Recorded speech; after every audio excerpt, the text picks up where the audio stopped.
하나님 말씀은 여호수아 11장 16절에서 23절까지의 말씀입니다. 여호수아 11장 16절에서 23절입니다.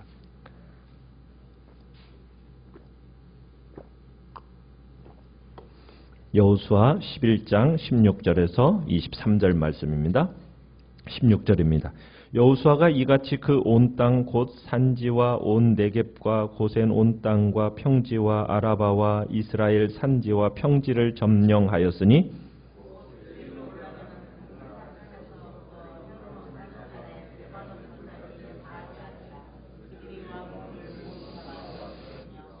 여호수아가 그 모든 왕들과 싸운 지가 오랫동안이라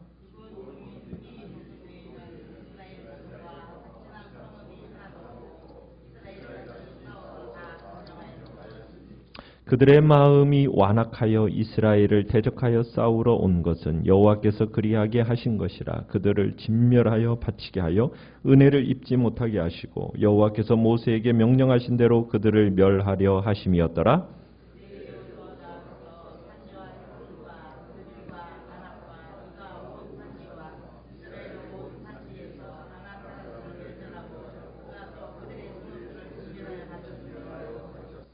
이스라엘 자손의 땅에는 아낙 사람들이 하나도 남지 아니하였고 가사와 가드와 아스도세만 남았더라.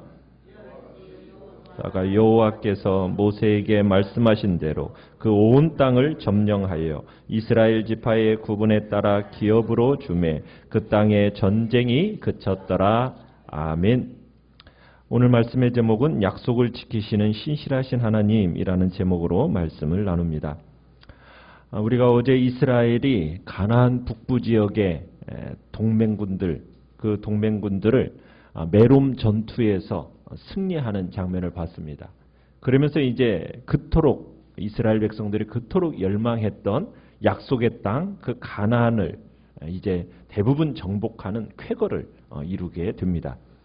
여호수아가 정복한 땅의 경계가 어디서부터 어디까지인가 17절을 가보시면은 이스라엘이 남쪽으로는 세일산 근처인 한락산에서부터 시작해서 북쪽으로는 헤르몬산 아래 레바논 골짜기의 바알갓까지 이렇게 정복을 하게 됩니다. 이 가나안 정복 전쟁은 하나님께서 하신 전쟁이에요. 그죠? 하나님께서 하시는 전쟁이었어요. 이스라엘 어떻게 보면은 상당 부분에서 승승장구를 했죠. 그런데 18절을 보시면 이렇게 표현을 하고 있어요. 여호수아가 그 모든 왕들과 싸운 지가 어땠다고요? 오랫동안이었더라. 이렇게 오랫동안 지속된 전쟁이었다는 얘기입니다.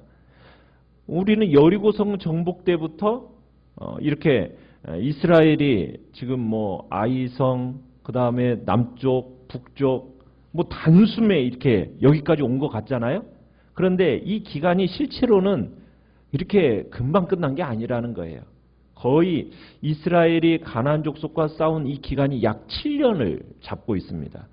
그러니까 약 7년 정도를 이스라엘 백성들은 이 가나안 정복 전쟁을 하고 있었다는 얘기예요. 그러니까 하나님의 약속을 믿고 여호수아의 지도 아래에서 7년여간 장기전을 펼친 끝에 지금 가나안을 거의 차지하게 됐다는 얘기입니다. 하나님께서 하시는 전쟁이었어요. 그렇다고 해서 모든 것이 단숨에 한꺼번에 쉽게 끝나는 게 아니라는 거예요. 오랫동안 치러지고 있다는 점을 생각할 때 우리는 하나님이 하시면은 우리는 어떻습니까? 금방 모든 것이 다 될 것처럼 성급한 마음에 빨리 안 이루어진다고 우리는 하나님 앞에 원망 아닌 원망을 하는 경향이 있어요. 그러나 우리는 하나님 앞에서 기다릴 줄 알아야 되고 그 기간은 끝끝이 지키면서 하나님의 약속을 붙들고 나아가는 우리의 심령이 되어야 된다는 얘기입니다. 성급한 오늘날 우리 성도들에게 있어서 교훈을 주는 내용이죠. 20절에 가보시면은 기브온 사람들을 제외하고는요, 가나안 모든 사람들이 죽게 됩니다. 그것에 대해서 신학적인 설명을 첨부하고 있어요. 뭐라고 첨부를 하고 있습니까? 여호수아가 이들 원주민을 조금도 불쌍히 여기지 않고 전멸시켜서 희생 제물로 바친 까닭은 왜 그랬다라는 거예요. 그들의 마음이 어떻게 해서 완악하여 이스라엘을 대적하여 싸우러 왔다는 거죠. 자, 그런데 그것을 누가 하게 하셨다? 하나님께서 그리하게 하신 것이다. 하나님께서 원주민들의 마음을 고집스럽게 만들으셔서 마치 이스라엘에게 대항하여 싸우다가 망하도록 하게 하셨다. 이렇게 말씀하시는 것 같아요. 그러면서 여호와께서 모세에게 명령하신 대로 그들을 멸하신 것이다. 전멸시킨 거다. 이렇게 표현을 하고 있습니다. 하나님께서 가나안 주민들의 마음을 완악하게 하셨다. 여러분 얼핏 보면 이 가나안 주민들의 강팍함의 원인이, 완악함의 원인이 누구에게 있는 것 같습니까? 마치 하나님께 있다라는 인상을 우리가 갖게 되죠. 그러나 여러분 우리가 생각할 게 있어요. 하나님께서 가나안 주민들의 마음을 악하게 만들으셨다?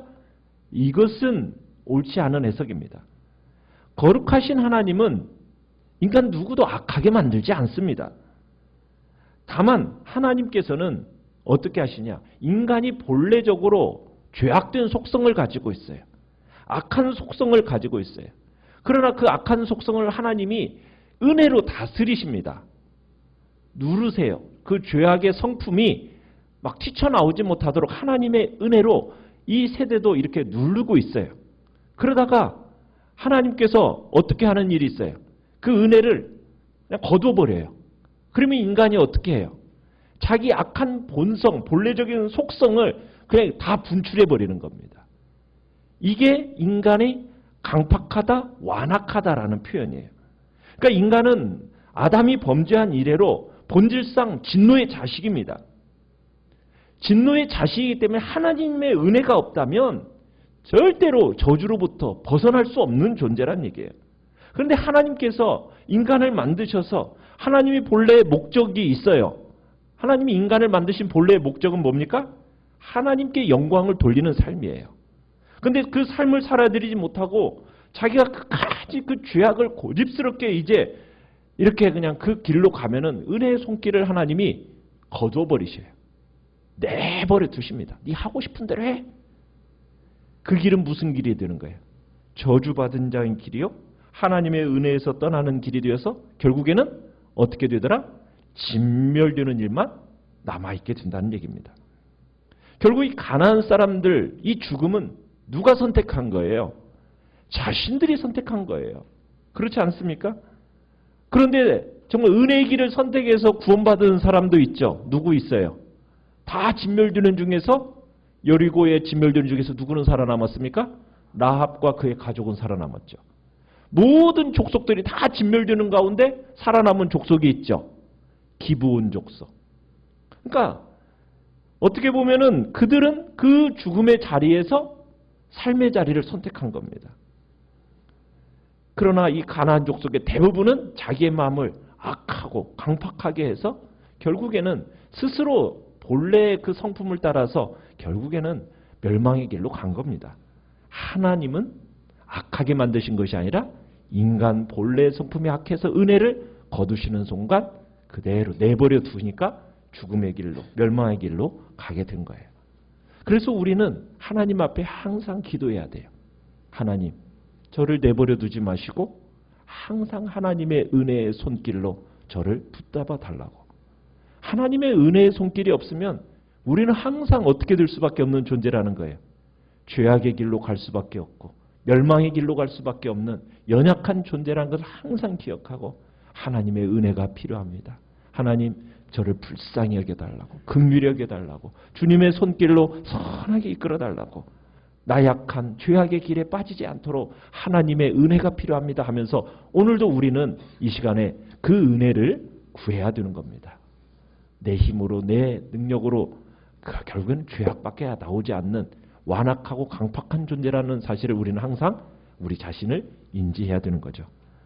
자, 그리고 나서 이제 가나안 정복의 이야기가 21절로 가보시면은 누구를 멸절시켰다라는 이야기로 마무리를 결론을 짓게 되느냐면 아낙 사람들을 멸절하고 그렇게 얘기를 하고 있습니다. 그리고 22절에서도 이스라엘 자손 땅에는 어떤 사람들이? 아낙 사람들이 하나도 남지 아니하였더라 이렇게 표현하고 있습니다. 여러분, 이 아낙 사람들이라는 사람들은 어떤 존재들입니까?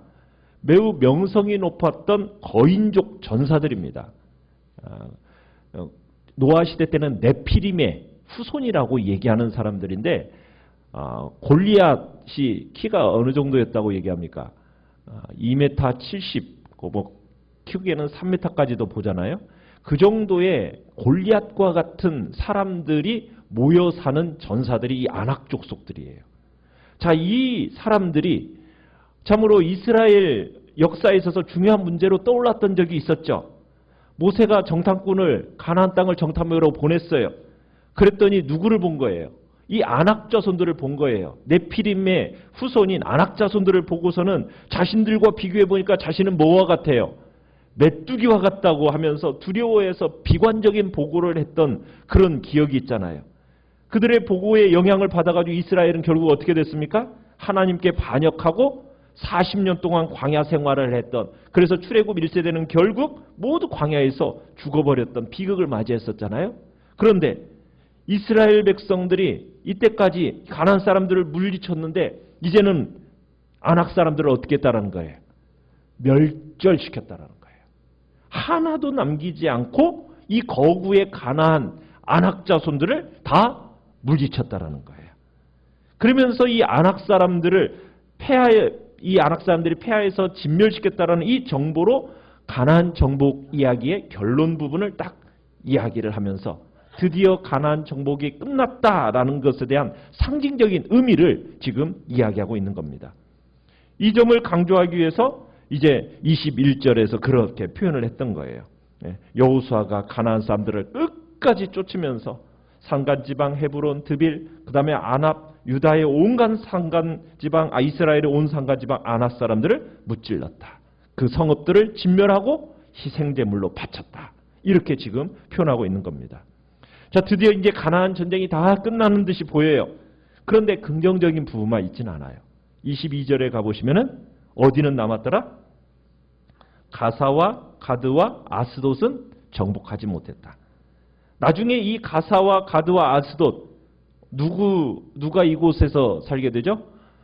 블레셋 사람들이죠. 블레셋 사람들의 중심지대가 되어서 결국 이스라엘을 어떻게 우리가 나중에 가보서 보지만은 계속 괴롭히죠.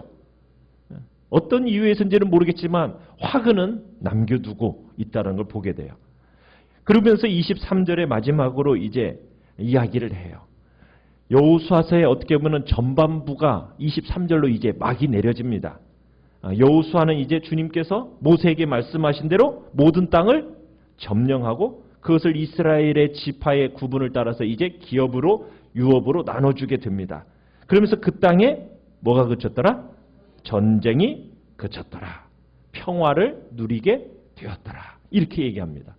그러니까 땅에서 전쟁이 그치고 평화를 누리게 되었다라는 것을 딱 이제 막을 내리는 듯한 느낌을 줍니다. 그런데 이 평화와 안식이 오래 가나요? 오래 가지 못하죠. 우리가 이제 보지만은 안식과 평화를 누리지 못해요. 언제 이 평화와 안식을 누립니까? 23절의 말씀에 나와 있는 것처럼 여호수아가 여호와께서 모세에게 뭐 한 대로 말씀하신 대로 뭐 했더니 순종했더니, 결국 말씀에 순종할 때 뭐가 오는 거예요? 평화와 안식이 오는 겁니다.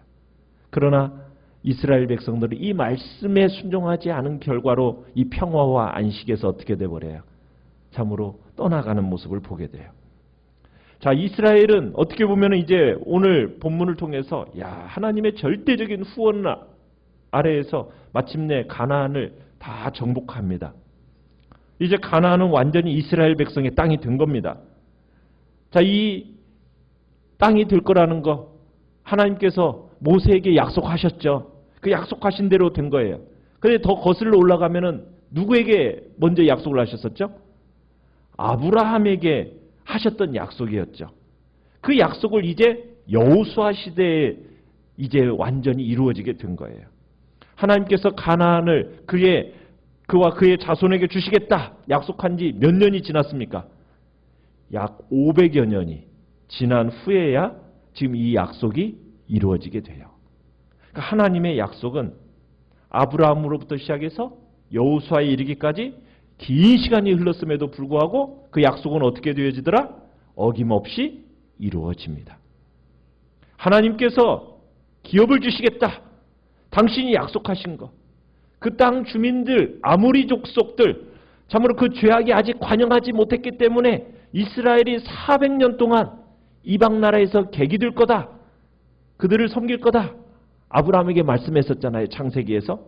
근데 그 말씀대로 되어졌고 이스라엘 백성들은 그 약속이 있음에도 불구하고 그 약속을 신실하게 붙들지를 못했어요.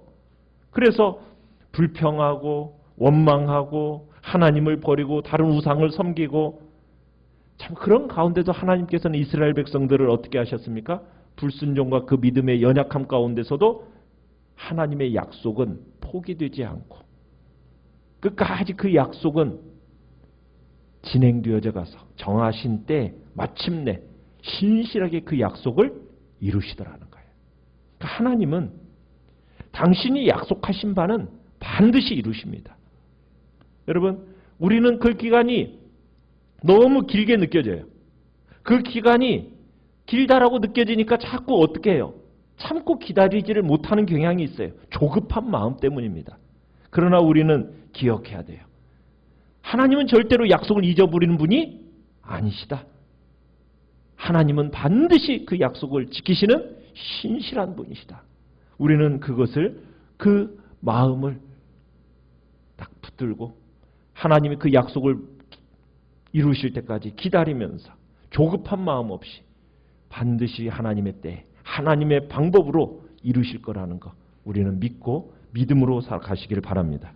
하나님 우리에게 주신 약속 성경에 많이 있습니다. 그 약속을 붙들고 오늘도 주님 앞에 나아가십시오. 분명히 신실한 그 약속 이루어 주십니다. 이행하여 주십니다. 오늘도 우리는 이 약속 붙들고 그 신실하심의 하나님을 믿고 그 약속이 이루어질 그 하나님의 때를 기다리며 준비하는 복된 자리에 있기를 간절히 축원합니다. 오늘 말씀을 생각하면서 기도하시고요. 연약한 우리의 지체들을 위해서 기도해 주시기 바랍니다. 그리고 주시기 바랍니다.